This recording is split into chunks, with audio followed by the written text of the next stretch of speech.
আজকে আমাদের রেসিপি হচ্ছে আলুর চপ পেঁয়াজু রেসিপি বাসায় তৈরি করা।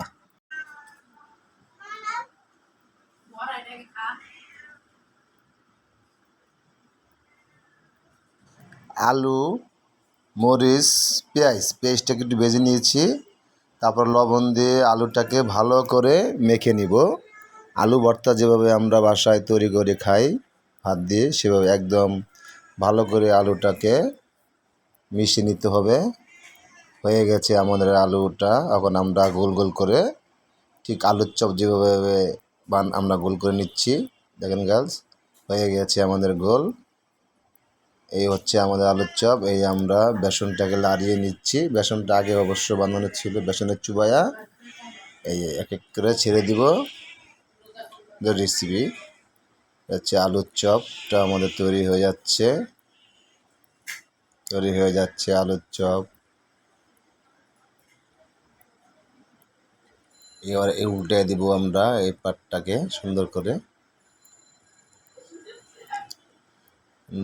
উল্টে নিচ্ছি। খুব কালারটা ভালো আসছে, মাশাআল্লাহ। খাইতে ভালো, অবশ্যই ভালো সুস্বাদু হবে। এখন এখানে বেসনটা করে রাখা ছিল, বেসনের সাথে পেঁয়াজ নিলাম, কাঁচামরিচ নিলাম, একটু হলুদ দিয়ে দিব, মরিচের লবণ দিয়ে দিব, মরিচ দিয়ে দিব। এখন ভালো করে মিশিয়ে নিব। কিছু আলু কুচিয়ে নিলাম। পেঁয়াজ বানার রেসিপিটা দেখেন গার্লস, ভালো করে মাখিয়ে নিতে হবে। এটা যত মাখাবেন তত ভালো লাগবে দেখতে। এখন শেষ, আমি এক একটা করে গোল করে ছেড়ে দিব। এটা হচ্ছে আমাদের পাপোড়া বলে, আলু শিক পেঁয়াজু পাপোড়া।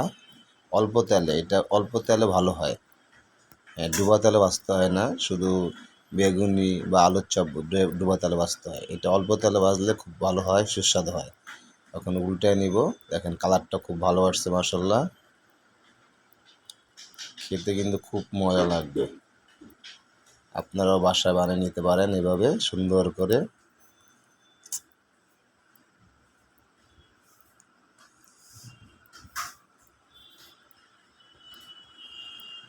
কালার সুন্দর হয়ে গেছে আমাদের পেঁয়াজুটা।